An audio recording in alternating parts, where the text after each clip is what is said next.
سعيدين بوجودك معنا ونود أن نستفيد من تجربتك. وأخيرا وليس آخرا الحقيقة المجموعة كانت تجتمع قبل المؤتمر وكانت تتواصل على مدى فترات طويلة حتى تتحدث أو حتى تحدد رؤية المقارنة المرجعية بحلول العام 2030. وبالتالي هذا أحد الأمور اللي احنا يميز هالمؤتمر هذا، ان احنا راح نكون إن شاء الله على اطلاع بما ستكون عليه أو بما سيكون عليه مستقبل المقارنة المرجعية بحلول العام 2030. مرة أخرى أشكركم على الحضور وأعتذر إذا طولت ولا ما طولت. لا ما طولت، 50 minutes exactly. 5 minutes excellent. أوكي، أترك الآن المجال للدكتور روبن حتى يحدثنا ويقدم لنا المقارنة المرجعية باللغة الإنجليزية. تقدم إنجليش ولا عربي؟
Dr. Tariq, fellow Global Benchmarking Network members, distinguished speakers, ladies and gentlemen, welcome to the 5th International Benchmarking Conference. It is an absolute privilege to be here in Kuwait. Over the last 2 days, the Global Benchmarking Network have held their annual general meeting. And this has been a meeting of experts around the world in benchmarking. And now we're here for the conference to share with you our experiences and our learning. Firstly, I would like to thank our hosts, Gulf League Consultants, who are the representatives for the Global Benchmarking Network for Kuwait.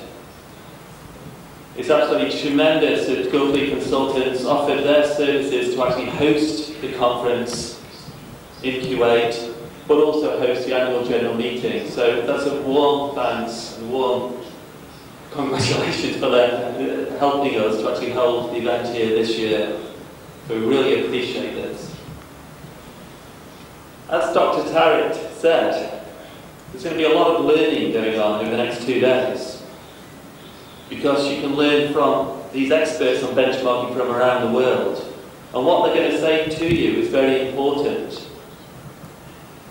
because benchmarking helps organisations to improve at a fast rate. It helps organisations to learn from the best practices of other organisations. It means that your organisation does not need to reinvent the wheel.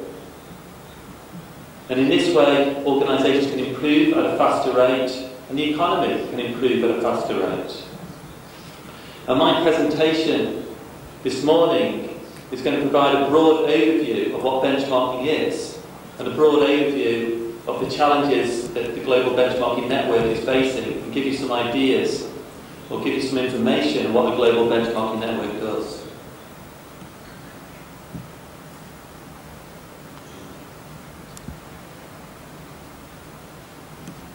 Do you all know what this bird is? Have you seen this bird before? Okay, this bird is an ostrich, which you'll see in Africa. And there's a story that says that these birds, the ostriches, bury their head in the sand when they're faced by predators or they're frightened. So the ostrich does not like to face the predator, it likes to bury its head in the sand. Do you think that's a good idea? If I was faced by a lion in Africa, I don't think it would be a good idea to bury my head in the sand. I think the ostrich would have a very unhappy ending. The problem is that many organisations around the world are like ostriches. They bury their heads in the sand. They don't look outwards. They might look to see what their competitors are doing, but they don't look to see what other organisations are doing in terms of improving their management practices and their systems. A lot of organisations are just inwards looking. What organisations need to do is outwardly looking at what is happening in other organisations in Kuwait and internationally. Look at what other organisations do in terms of their leadership system, their HR system. Look at how other organisations try and address their customers' needs, to try and learn from them. So really, what organisations should be like is like an eagle. They should be surveying the landscape, looking over the next frontier, looking over the next mountain, to see what other organisations are doing, to try and learn from them, to make sure that you have the best information systems available to your organisation. You have the best HR systems. You have the best leadership system. You have the best processes. You have the best products and services.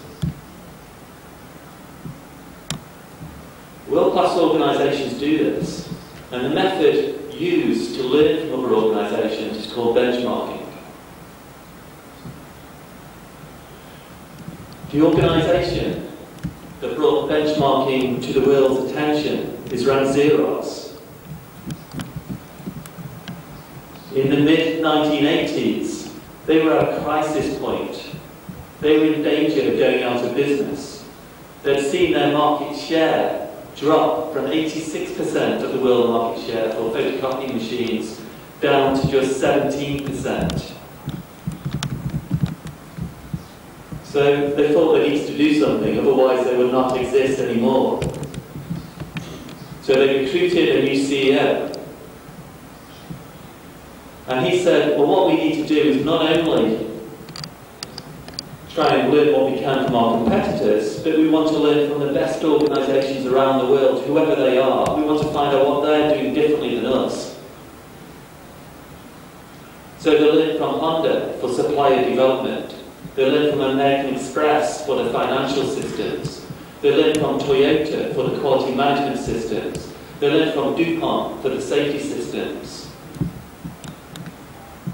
So whichever organisation had better practices in a certain area, they learned from. And in a period of 8 years, they undertook over 200 benchmarking projects, learning from other organisations. And they transformed their organisation from an organisation in danger of going out of business to an organisation that became world-class. They were the first organisation in the world to win the Baldrige Criteria for Performance Excellence, which is based in the United States, and also the EFQM Excellence Award, which is based in Europe. These are awards which assess the excellence of an organisation. And they were the first organisation to win both of those awards, which basically validated that they were truly a world-class organisation. So benchmarking can help your organisation to improve. I was recently in Singapore just 2 weeks ago. Singapore, since 1995, have invested heavily in business excellence and benchmarking.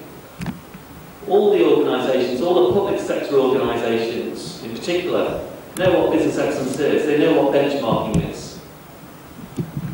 Plus, they strongly promote this with the private sector.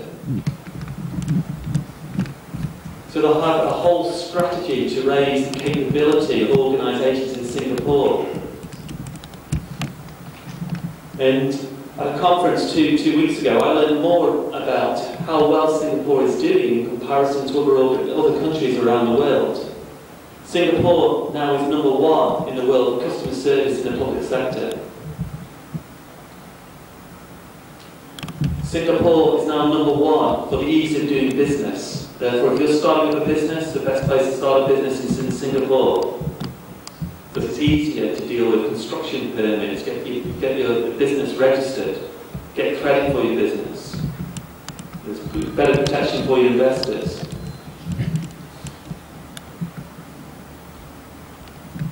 Singapore is now #3 in the world for global competitiveness.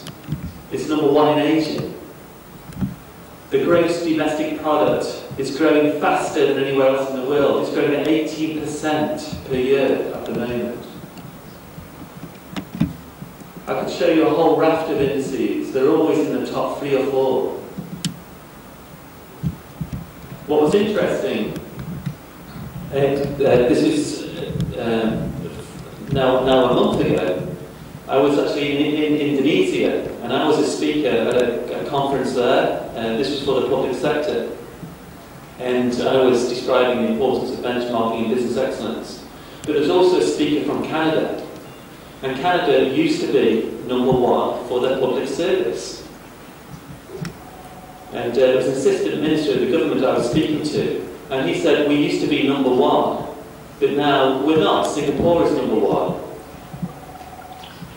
He said the reason why Singapore is #1 is because they used to come and visit us all the time. Organisations from Singapore used to go to Canada to try and learn from them. And so Singapore's done a lot of benchmarking to improve. So they've got a national strategy for business excellence and benchmarking, helping organisations to start the journey, to understand what business excellence is, helping them to know how to improve, helping them to drive through improvements, and providing recognition for outstanding organisations. So they use the business excellence framework to assess where an organisation is in terms of world-class performance, and then use benchmarking to learn from other organisations and other countries from around the world. This is how a country can become #1 in the world. If we look at Kuwait, Kuwait is #74 in the world for the ease of doing business, and 7th in the Middle East. This is not a problem, this is an opportunity for improvement. Indices like this help you to identify which countries are doing better. So Kuwait can then adopt a similar approach to Singapore and go and visit those countries, go and visit the other Gulf states, find out what they're doing differently and learn from them. And then not only become the leader in terms of the Gulf, but one of the leaders around the world. Kuwait is #35 in the world for Global Competitiveness Index, and 5th in this region. Again, this is an opportunity for improvement, and benchmarking will help to deliver that improvement. So benchmarking helps organisations and countries to identify and reach their potential. And the Global Benchmarking Network is a global network of benchmarking centres, or competency centres, that help organisations to identify and reach their potential. So Gulf lead consultants are the experts now in benchmarking for Kuwait. We can provide advice to organisations in Kuwait on how to use benchmarking. I'm the expert for New Zealand. The Gulf lead consultants are the expert for Kuwait. The Global Benchmarking Network has a membership from more than 20 countries. Australia, Bahrain, Canada, Chile, Czech Republic, Germany, Hungary, India, Iran, Ireland, Kuwait, Malaysia, Mauritius, New Zealand, Romania, Russia, Saudi Arabia, Sweden, Switzerland, Taiwan, United Arab Emirates, United Kingdom. So all these countries are pursuing excellence and using benchmarking as a tool to improve.